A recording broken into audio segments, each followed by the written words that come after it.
মোহনা টিভির পর্দায় আপনাদের সকলকে জানাই স্বাগত। আজকে সারা দাও বাংলাদেশ টিম চলে এসেছে চট্টগ্রামে। বাংলাদেশ জামায়াতে ইসলামী মনোনীত সংসদীয় আসন চট্টগ্রাম 11 মনোনীত এমপি পদপ্রার্থী জনাব মোহাম্মদ শফিউল আলমের কাছে আমরা চলে এসেছি। তার দলের বর্তমানে কি কি পরিকল্পনা গ্রহণ করেছে সবকিছু মিলিয়ে তারা আসলে কি কি ভাবছেন তা নিয়েই আজকে আমাদের পর্ব। স্বাগত আমাদের অনুষ্ঠানে আপনাকে। ধন্যবাদ। সংসদীয় আসন নমিনেশন পাওয়ার পর থেকে কি কি কার্যক্রমগুলো পরিচালনা করলেন? আসলে নমিনেশনটা পাওয়ার সাথে সাথেই তো আমি প্রথমে তো অবাক হয়ে গেছি যে দল আমাকে নমিনেশন দিয়েছে।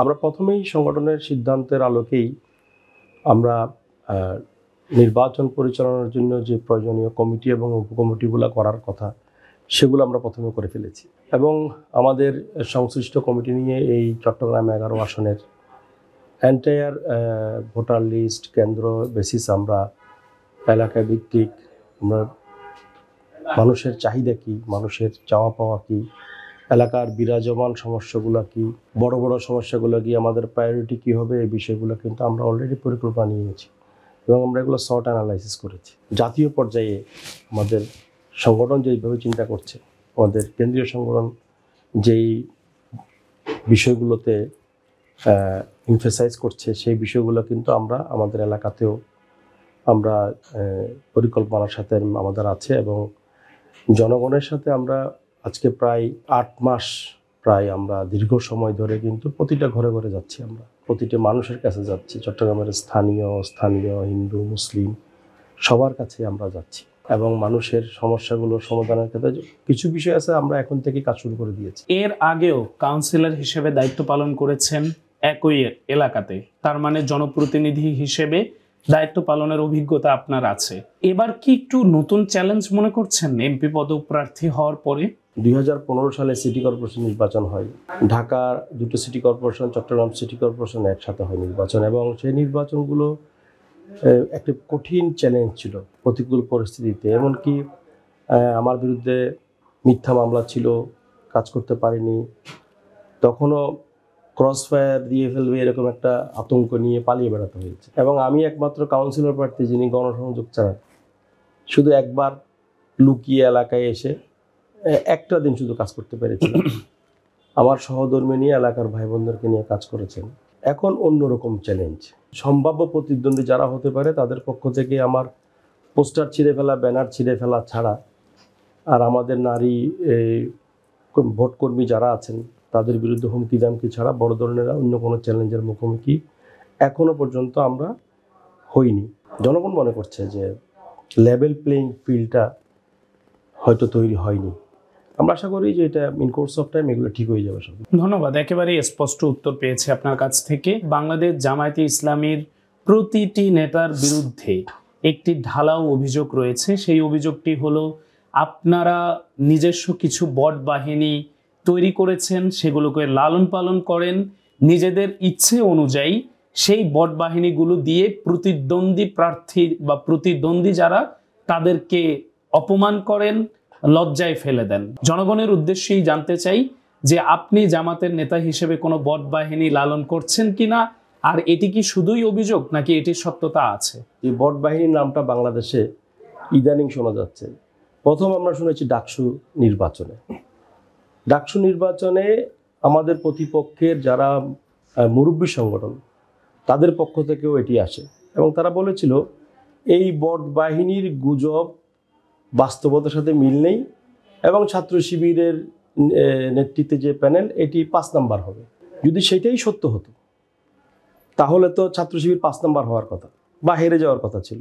সাদিক কাইমের নেতৃত্বে অলরেডি ডিবিতে আমরা অনেকগুলো যে বিভিন্ন সোশ্যাল মিডিয়ায় যারা আক্রমণ করছে, মিথ্যা অভিযোগ করছে, প্রপাগান্ডা চালাচ্ছে, অফিসিয়ালি আমাদের পক্ষ থেকে কিন্তু ইতিহাস এটাই, সাদিক কাইমের পক্ষ থেকে আমরা ইয়া করছি এবং আমি বরঞ্চ আমার একটা এইটা পোস্ট কার্ড তারা তৈরি করে, মিথ্যা আমি করিনি, আমার নামে কিন্তু চালিয়ে দিয়েছে এবং এটা টক শোতে আলোচনায় চলে আসছে।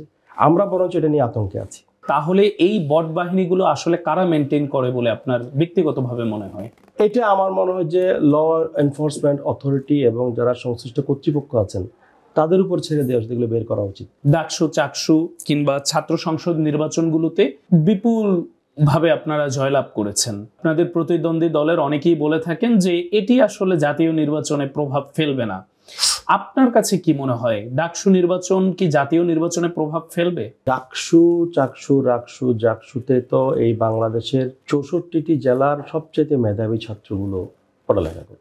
ডাকসুতে ছাত্র শিবিরের প্রতিপক্ষে যারা নির্বাচন করেছে তারা কিন্তু মেধাবী ছাত্র। তাদের মধ্যে জুলাই যোদ্ধারা ছিল, মানে তাদের প্রতি আমাদের সফট কর্নার আছে। আপনারা দেখেছেন যে তাদের যারা মুরব্বী সংগঠন তাদেরকে যে বয়ান শিখিয়ে দিয়েছিল, তুমিও জানো আমিও জানি সাদিক কাইম পাকিস্তানি, এই পুরনো বয়ানে কিন্তু কাজ করেনি। ছাত্র সমাজ এখন অনেক সচেতন। তাদের প্রতিনিধিত্ব কারা করবে, তাদের চারিত্রিক বৈশিষ্ট্য, তাদের সততা, তাদের কমিটমেন্ট, তাদের সাহসিকতা, এই বিষয়গুলো কিন্তু তারা কনসিডারেশনে নিয়েছে। এবং ঢাকা বিশ্ববিদ্যালয়ের ছাত্ররা বুঝে না এই কথা বললে কিন্তু অন্যায় হবে। তারা আমাদের চাইতে অনেক ভালো বুঝে। এখন তারা বিপ্লব করেছে এই বাংলাদেশে। 100% যে জাতীয় নির্বাচনে একই রকম হবে তা আমরা বলবো না, কিন্তু আমাদের প্রতিপক্ষ যারা আছেন তারা তো আমাদেরকে একই সুরে একই কায়দায় অ্যাটাক করছেন। কোনো একটা প্রতিপক্ষ আমাদেরকে চাঁদাবাজ বলতে পারে না, আমাদেরকে দুর্নীতিবাজ বলতে পারে না, ধর্ষক বলতে পারে না, আমাদেরকে মজুদদার বলতে পারে না, টাকা পাচারকারী বলতে পারে না, চরিত্রহীন বলতে পারে না, মাদক ব্যবসায়ী বলতে পারে না।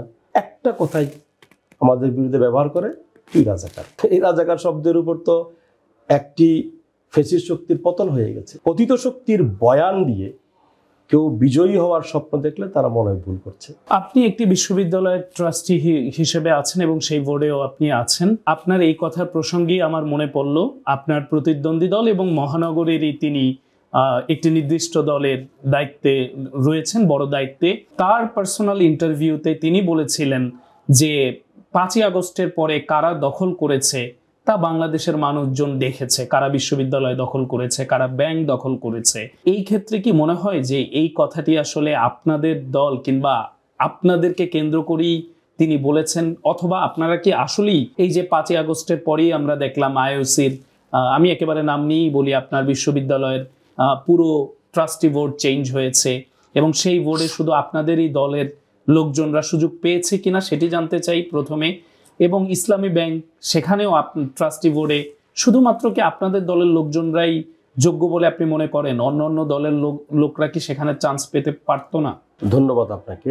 আমি আন্তর্জাতিক ইসলামী বিশ্ববিদ্যালয়ে office of the board of trustees যেটি আছে সেটির পরিচালক। আন্তর্জাতিক ইসলামী বিশ্ববিদ্যালয় যারা প্রতিষ্ঠা করেছিল তাদেরকে বের করে দিয়ে এটাই দখল করা হয়েছিল। আমরা দখল মুক্ত করে যে লেজিটিমেট ট্রাস্টি বোর্ড ছিল, একেবারে আইনের আওতায় জয়েন্ট স্টক রেজিস্ট্রার যে অফিস আছে সেখান থেকে যারা দখল করেছিল তাদেরকে রিজেক্টেড করে দেওয়ার সাথে সাথে রিজেক্টেড করে দিয়েছে পট পরিবর্তনের পর। এবং যে লেজিটিমেট ট্রাস্টি বোর্ড ছিল সাথে সাথে অনলাইনে চলে এসেছে যে তারাই রেজিস্টার্ড। কারণ আমাদের যে ট্রাস্টি বোর্ড এটি তো কোনো কোর্ট কিংবা লফুল অথরিটি দ্বারা নাল অ্যান্ড ভয়েড হয়নি। একটি লেজিটিমেট ট্রাস্টি বোর্ড থাকা সত্ত্বেও আরেকটি গ্রুপ গায়ের জোরে চর দখলের মধ্যে বিশ্ববিদ্যালয় দখল করেছিল। তো আমাদের প্রতিপক্ষ যিনি বলেছেন আমরা দখল করেছি, সেটি ঠিক নয়, আমরা দখল মুক্ত করেছি। আর ইসলামী ব্যাংক এর ব্যাপারটা ইসলামী ব্যাংক কর্তৃপক্ষ বলবে। আমরা যেটা দেখেছি, ইসলামী ব্যাংক বাংলাদেশকেও এভাবে আপনার বিভিন্ন এজেন্সির লোকজনের মাধ্যমে কিভাবে সেখানে পট পরিবর্তন করানো হয়েছিল গায়ের জোরে, সেগুলো তো যিনি কথা বলছেন তিনিও জানেন। তিনি কেন বলছেন, কোন ইন্টেনশনে বলছেন, আমার মনে হয় জবাবটা উনি দিলে ভালো হয়। ইসলামী ব্যাংক বাংলাদেশ যাদের হাতে ছিল তারা এখন ফিরে এসেছে। এটি দখল করেছে কেউ, যিনি বলছেন এই কথাটি সত্য নয়। আর একটি কথা তিনি ঠিক বলেছেন, কারা এলাকায় চাঁদাবাজি করছেন, কারা দুর্নীতি করছেন, কারা লুটপাট করছেন, কারা দখলবাজি করছেন, কারা মামলা বাণিজ্য করছেন, সেগুলো উনি যেহেতু এই চট্টগ্রামে 11তে একজন মনোনয়ন প্রত্যাশী, আমি বলবো এই এলাকার মানুষ জানে এটা সত্য কথা। সেই সত্য কথা তিনি যেটা বলেছেন তার প্রতিফলন আগামী নির্বাচনে ঘটবে ইনশাল্লাহ। অলরেডি প্রতিফলন শুরু হয়ে গেছে। আমি যদি একজন 11 আসনের ভোটার হই, কেন আমি আপনাকে ভোট দিতে যাব? এখানে দুইটি বিষয়। একটি হচ্ছে আমি ব্যক্তি শফিউল আলম, আমি ক্ষুদ্র পরিসরে হলেও অত্যন্ত প্রতিকূল অবস্থায় যখন নির্বাচন করাটা খুব কঠিন ছিল, জনগণ ওই টাইমে আমাকে একচেটিয়া ভোট পড়ে যাওয়ার কারণে কিন্তু খুব মার্জিনাল ভোট আমি বিজয়ী হয়েছিলাম। 5টি বছর একটি প্রতিকূল পরিস্থিতিতেও সকল স্টেক হোল্ডারগুলোকে সমন্বয় করে, কনভিন্স করে, জনগণকে সাথে নিয়ে অবকাঠামোগত উন্নয়ন সহ একজন কাউন্সিলর হিসেবে যে ধরনের দায়িত্বগুলো তার উপর বর্তায় অফিসিয়ালি, এবং এলাকায় সামাজিক উন্নয়নে যেগুলো চ্যালেঞ্জ ছিল, জলবদ্ধতা সহ বর্জ্য ব্যবস্থাপনা আলোকায়নে যে ধরনের সফলতা আলহামদুলিল্লাহ এই চট্টগ্রাম সিটি কর্পোরেশনের একটি ওয়ার্ডে আমার আছে, এটি কিন্তু কনসিডারেশনে নিচ্ছে, নাম্বার 1। নাম্বার 2 হচ্ছে এই বাংলাদেশের মানুষ বিগত জুলাই বিপ্লবের পর যারা পতিত শক্তি, তারা যে কাজগুলো করেছিল, চাঁদাবাজি, লুটপাট, দখলবাজি, টেন্ডারবাজি, এগুলো যারা করছে, জনগণ তাদেরকে ভোট দেবে না। জনগণ এই সিদ্ধান্ত নিয়ে ফেলেছে। কাকে ভোট দেবে এটি এখনো অনেক নিউট্রাল জায়গায় আছে, অনেকেই আছে, বড় একটি অংশ, কিন্তু কাদেরকে ভোট দেবে না এটি সিদ্ধান্ত হয়ে গেছে। বিগত 54 বছরে যারা একাধিকবার রাষ্ট্রীয় ক্ষমতায় এসেছে, জনগণের আশা আকাঙ্ক্ষার প্রতিফলন হয়নি, জনগণ তাদেরকে আর দেখতে চায় না।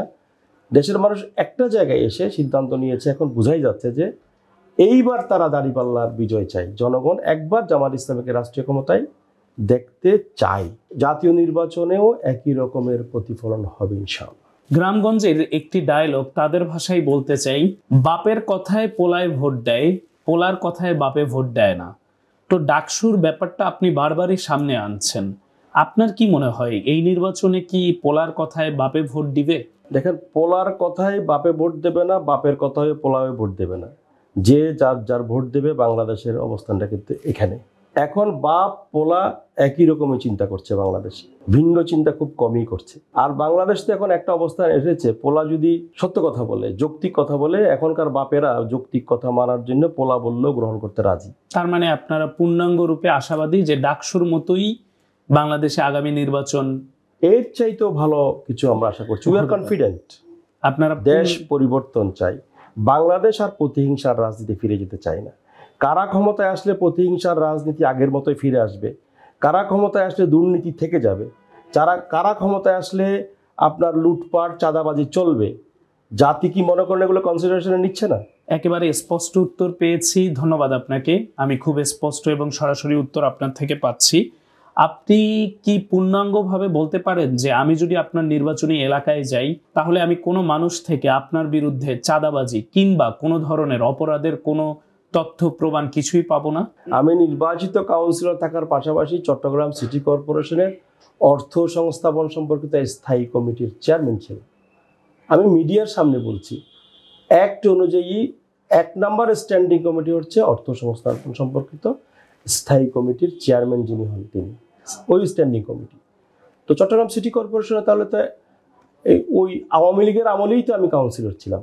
তারা মাইক্রোস্কোপ দিয়ে খুঁজে নেয়, তাদের গোয়েন্দা বিভাগ আমার দুর্নীতির ব্যাপারে খোঁজখবর নেয়নি। আমার এলাকায় আপনি খোঁজ পাবেন, আমি পতিতাবৃত্তি বন্ধ করার জন্য যুদ্ধ করেছি, মাদকের বিরুদ্ধে যুদ্ধ করেছি, চাঁদাবাজদেরকে আমি আমার ক্যাপাসিটির মধ্যে যতটুকু সম্ভব তাদেরকে নিয়ন্ত্রণ করার চেষ্টা করেছি, তাদের কাছ থেকে এলাকাবাসীকে রক্ষা করার চেষ্টা করেছি। আমি হলফ করে বলছি, আল্লাহর মেহরবানিতে আপনারা এটাই পাবেন। যদি এমপি নির্বাচিত হন, সবচেয়ে দামিও আসন আমরা বলি চট্টগ্রাম 11, কেননা বন্দর, এয়ারপোর্ট সবকিছুই এই আসনের মধ্যেই পড়েছে। যদি এমপি নির্বাচিত হন, আমাদেরকে কি বলবেন সারসংক্ষেপ কি কি পরিকল্পনা করে রেখেছেন? দেখেন, দল হিসেবে আমরা জাতীয়ভাবে যে বিষয়টা আমাদের মেইন অগ্রাধিকার, সেটা হচ্ছে যে আমরা একটা আমাদের শিক্ষাক্ষেত্রে আমরা একটা বড় ধরনের পরিবর্তন আনবো। আমরা will combine quality with morality. 2 নম্বর হচ্ছে আমরা কিন্তু একটি বেকার মুক্ত বাংলাদেশ প্রতিষ্ঠা করার অঙ্গীকার করেছি, আমাদের আমির জামাত সেটা করেছে। আর স্থানীয়ভাবে আমাদের যে প্রবলেমগুলো আছে, এখানে জনগণের বড় একটি চাহিদা, আমাদের চট্টগ্রাম মেডিকেল কলেজ সহ অন্যান্য বেসরকারি পর্যায়ের হাসপাতালগুলো কিন্তু শহর এলাকায়। আমাদের পতঙ্গা ইপিজেডে একটি হাসপাতাল নেই, এবং অলরেডি আমি সংশ্লিষ্ট কর্তৃপক্ষের সাথে কথা বলেছি, বিভিন্ন লোকেশনগুলো ভিজিট করে আমাদের র্যাব 7 এবং টিএসপির যে এলাকাটি আছে, সম্ভাব্য এখানে একটি আপনার 1000 থেকে 1400-1500 বেডের একটি হাসপাতাল করার পরিকল্পনা আমাদের আছে। আর আমাদের এই 11 আসনের সলগড়া ক্রসিং সহ যে বিশাল যানজট, এগুলো সঠিক পরিকল্পনার অভাব, নেতৃত্বের অদূরদর্শিতার কারণে হচ্ছে। কিন্তু আমাকে যদি এখনো কর্তৃপক্ষ দায়িত্ব দেয়, আমি এই যানজট নিরসন কিভাবে করতে হবে তার প্ল্যান দিতে পারবো ইনশাআল্লাহ। আমি ইঞ্জিনিয়ারদেরকে বসেছি অলরেডি, এই যানজটটা আমরা নিরসন করব। আমার এই চট্টগ্রাম এলাকায় 11 আসনে স্থানীয় লোকদের পাশাপাশি কিন্তু আমাদের অন্যান্য 23টি জেলার সম্মানিত ভাই বোনেরা এখানে বসবাস করে। এদের বেশিরভাগই শ্রমিক। আমি যখন কাউন্সিলর ছিলাম, রাতে দুপুরে সকালে খবর আসতো যে আমার মা বা বাবা মারা গেছেন, দাফন করার জায়গা নেই। আল্লাহ যদি অনুগ্রহ করে এখানে নির্বাচিত হই জনগণের ভালোবাসা নিয়ে, আমার প্রতিশ্রুতি আছে আমি তাদের জন্য 2টি বা একটি বড় আকারের কবরস্থানের ব্যবস্থা করবো ইনশাআল্লাহ। প্রবলেমগুলো আমাদের জানা আছে, কোথায় স্লুইস গেট করতে হবে, কোথায় পাম্প দিয়ে পানি আউট করে দিতে হবে, ড্রেনেজ ব্যবস্থাটা কোথায় সমস্যা আছে, 38 নম্বর ওয়ার্ডের জলবদ্ধতা কী কারণে হচ্ছে, 39 নম্বর ওয়ার্ডের আলিশা পাড়ার ওই মানে বন্দরের পাশে কী কারণে জলবদ্ধতা হচ্ছে, আকমল আলী সড়কে কেন জলবদ্ধতা হচ্ছে, 41 নম্বর ওয়ার্ডের জলবদ্ধতা কেন হচ্ছে, এটি আমার জানা আছে। মাদক তো জামাত ইসলামী রাষ্ট্রীয় ক্ষমতায় আসলে বর্ডারের দিতে ঢুকবে না। এখন যে গত বছরের চাইতে এত পিস ইয়াবা আর এত বোতল ফেন্সিডিল উদ্ধারের যে সফলতা দেখানো হচ্ছে, আমরা এটিতে বিশ্বাসী না। বর্ডার দিয়েই কোনো মাদক, কোনো ফেন্সিডিল, কোনো ইয়াবা ঢুকতে পারবে না। আমরা আমাদের যুব সমাজকে, তরুণ সমাজকে রক্ষা করবো এগুলো থেকে ইনশাআল্লাহ। জুয়া মাদক মুক্ত চট্টগ্রাম হবে। এমপি না হলে এই পরিকল্পনা কি হবে? যিনি এমপি হবেন তাকে ফুল দিয়ে বরণ করব, একসাথে কাজ করবো ইনশাআল্লাহ। দেখেন, আমরা বিগত দিনের যে প্রতিহিংসার রাজনীতি ছিল, বাংলাদেশ জামাত ইসলামী বিগত দিনের প্রতিহিংসার রাজনীতির কবর রচনা করে একটি উদারতার বাংলাদেশ করতে চায়। একটি ঐক্যবদ্ধ সমাজ, একটি ঐক্যবদ্ধ বাংলাদেশ চাচ্ছি। আমি জিতে যাই বা আপনি জিতে যান বা তিনি জিতে যাক, তার চাইতে বড় কথা হচ্ছে বাংলাদেশ জিতে যাক। বাংলাদেশ জিতার জন্য আমাদেরকে নির্বাচনের আগে, নির্বাচনের মাঠে, নির্বাচনের পরেও আমরা একসাথে পথ চলব, এটি জাতির আশা। জাতি অপেক্ষা করছে এরকম একটি বাংলাদেশে। জামাত ইসলামী যে এখানে এই এমপি ইলেকশনের জন্য কিন্তু রুট লেভেলে ভোট নিয়েছে, প্রত্যেকটি লেভেল থেকে সরাসরি ভোট নিয়েছে বা মতামত নিয়েছে, এবং পরবর্তীতে জেনেছি জামাত ইসলামী কেন্দ্রীয়ভাবেও জরিপ চালিয়েছে। আমি কখনো মাথায় আসেনি, আমিও তো ভোট দিয়েছি আরেকজনকে। আমাদের সংগঠনের নিয়মই আছে, মানে ইসলামী নিয়মটাই ফলো করে যে নিজেকে যোগ্য মনে করে সে সবচেয়ে বেশি অযোগ্য। আমি যখন কাউন্সিলর ছিলাম, একটি স্লোগান ছিল, আপনি আমার এলাকায় আপনাকে অনুরোধ করে গিয়ে দেখেন, একটি স্লোগানের মতো হয়ে গিয়েছিল যে দল যার যার, শফি ভাই সবার। আমি নমিনেশন পাওয়ার পর একেবারে হিন্দু মুসলিম, আমাদের ধোপাপাড়া, জেলেপাড়া, হিন্দু পাড়া সহ অমুসলিম অধ্যুষিত এলাকাগুলো থেকে অনবরত ফোন এসেছে, আলেম সমাজের কাছ থেকে ফোন এসেছে, বন্ধু বান্ধবটা তো আছেই। সংস্কার প্রথমে, তারপরে নির্বাচন, পিআর ছাড়া নির্বাচনে যাবে না, গণভোটের পক্ষেও আপনাদের অবস্থান ছিল। তার আগেই আবার আপনাদের সবাইকে এমপি নমিনেশন ঘোষণা দিয়ে দেওয়া হলো। এই ব্যাপারগুলো কি একটু অগোছালো বলে আপনার কাছে মনে হয় না? বারবার এরকম স্টেটমেন্ট আসাটা আমাদের মিডিয়াতে, আপনার কাছে এই ব্যাপারটা আসলে কি মনে হয়? দেখেন, বাংলাদেশ জামাত ইসলামী মনে করে যে বাংলাদেশকে একটি টেকসই গণতন্ত্রের জন্য বাংলাদেশে একটি নির্বাচিত সরকারের কোনো বিকল্প নেই। বাংলাদেশ জামাত ইসলামী নির্বাচনের বাহিরে গিয়ে অন্য কোনো পন্থায় ক্ষমতা গ্রহণের কোনো প্রচেষ্টা কোনোদিনও করে না। জামাত ইসলামী এই দেশের গণতান্ত্রিক প্রক্রিয়ায় যত নির্বাচন হয়েছে, 2014 এবং 2024-এর প্রশ্নবিদ্ধ নির্বাচন ছাড়া সবগুলো নির্বাচনে এই দলটি অংশগ্রহণ করেছে, এবং সেই কারণেই বাংলাদেশ জামাত ইসলামী প্রতীক ফিরে পাওয়ার সাথে সাথে কিন্তু জামাত ইসলামী নির্বাচনের জন্য প্রস্তুতি নিয়ে নিয়েছে, এবং নির্বাচনের সম্ভাব্য প্রার্থী কারা হবে তাদের জন্য ভোট নিয়ে নিয়েছে। এগুলো কি নির্বাচন কমিশনের জন্য ওয়েট করবে নাকি একটি দলের তো নিজস্ব পরিকল্পনা এরকম থাকতেই হবে। এবং বাংলাদেশ জামাত ইসলামী পিআর সিস্টেম যেটি বলেছে, এটি কিন্তু নতুন আইডিয়া না। পৃথিবীর প্রায় 90-91টি মতো দেশে এই পদ্ধতিটি সাকসেসফুলি কিন্তু ইফেক্টিভলি কাজ করছে। আপনারা দেখেন, আজকে যে এই তত্ত্বাবধায়ক সরকারের মতো জনপ্রিয় একটা পদ্ধতি চেঞ্জ করতে পেরেছে, এটা কিন্তু ব্রুট মেজরিটির বদৌলতে। আজকে আপনার মিলিটারি ফোর্স সহ আমাদের ল এনফোর্সমেন্ট অথরিটি সব কিছুকে দলীয়করণ করতে পেরেছে, নিজের দলীয় কর্মী হিসেবে ব্যবহার করতে পেরেছে, বিতর্কিত করেছে, সব কিছু কিন্তু ব্রুট মেজরিটির সুযোগ নিয়ে। সেই কারণে বাংলাদেশের বাস্তবতায় এটি খুবই জাস্টিফাইড ছিল যে যেন একটা ইনক্লুসিভ পার্লামেন্ট হয়। ইনক্লুসিভ পার্লামেন্ট হলে ইফেক্টিভ পার্লামেন্ট হবে। আমাদের যে পার্লামেন্টগুলো আমরা দেখেছি সেখানে দেখেছেন আপনারা, ব্রুট মেজরিটির কারণে কিন্তু বিরোধী দল বলতে কোনো ইফেক্টিভ কোনো বিরোধী দল ছিল না।